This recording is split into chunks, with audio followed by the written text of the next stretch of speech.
Berlusconi was Prime Minister 4 times. He really mastered the art of the political comeback, didn't he?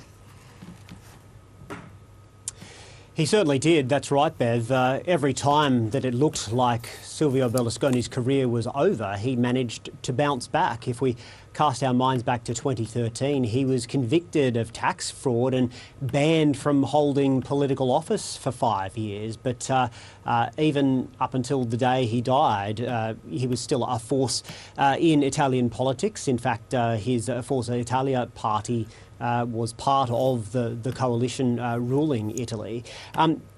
I mean, when you put it all together, it is quite an achievement for a man who started out selling vacuums and singing songs on cruise ships. He built himself a small television station that later became a massive media empire in Italy. He was offering Italians something that very few of them had ever seen before, including some pretty scandalous programming like topless game shows and pretty low-budget soapies, but it connected with audiences and that earned him billions. He was then able to use those billions to promote his own image. He also used that money to buy the struggling football club AC Milan when it was on its knees. But his time in politics, certainly his management of money then, didn't earn him the same plaudits. His last stint as Italian Prime Minister ended in 2011.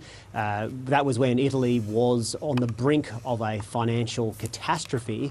And since then, he faced a string of additional charges and allegations to do with fraud and tax issues. He was basically accused of using his position to repeatedly feather his own nest. He was able to get away with get off most of those charges, some of them due to the statute of limitations, others were overturned. So he certainly was a survivor in that sense. He had been battling leukemia for some time and he'd been treated for an ongoing lung infection connected with that, and he did die in Milan as a result of that. Yeah. He had quite the colourful personal life, didn't he, which sort of helped earn him a bit of international notoriety. Do you think that hurt or helped his career along the way? Yeah, well, certainly it did harm his career to some extent because some of the charges against him prohibited him from returning to office. But I guess initially some of those headlines I guess only added to his colourful character. What started out as a bit of a joke and a bit of an international joke, certainly with him attending these wild sex parties, these so-called bunga bunga parties, they quickly became much more serious because we weren't just talking about sex parties. There was a very serious allegation against the Prime Minister that he had paid an underage girl for sex. And so that really marred his career and he was convicted of that. Ultimately, that was overturned on appeal and it was found that he wasn't to have known that she would be underage. And certainly, while that did sully his career at the time, he again managed to fight back. And I think some Italians were, while deploring his actions, others sort of admired the way that he had that fighting streak and he was able to return to politics, albeit in the Senate, and that's where he remained until he died. Yeah. Of course, his friendship with Vladimir Putin and his views on Russia put him on the outer somewhat. What did he have to say when Russia invaded Ukraine?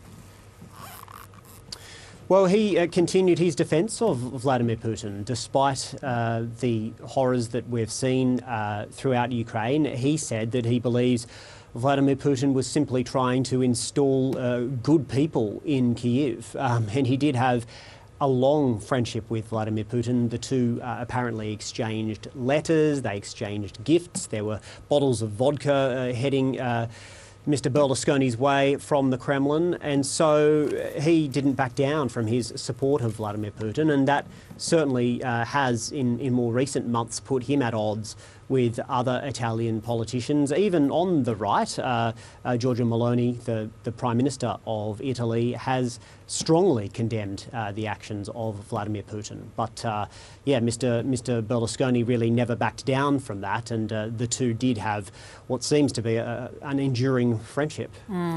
In death, of course, many are paying tribute to him, including some of his predecessors. What have they had to say? That's right. Well, the current Italian Prime Minister, Giorgia Meloni, has paid tribute to him. She said Silvio Berlusconi was above all a fighter. He was a man who was never afraid to defend his beliefs. And it's exactly that courage, that determination that made him one of the most influential men in Italy. Also, Matteo Salvini, who is now the Deputy Prime Minister and the Transport Minister in Italy, he says today a great Italian bids farewell to us.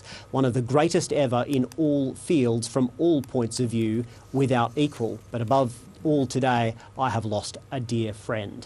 And then there are also some other tributes being paid from leaders in Europe. And it's quite telling who has gone on the record to pay tribute to Mr. Berlusconi so early. Viktor Orban, the Hungarian Prime Minister, he said, "Gone is a great fighter." And from Vladimir Putin himself, a statement was released. For me, he said, Silvio was a dear person, a dear friend.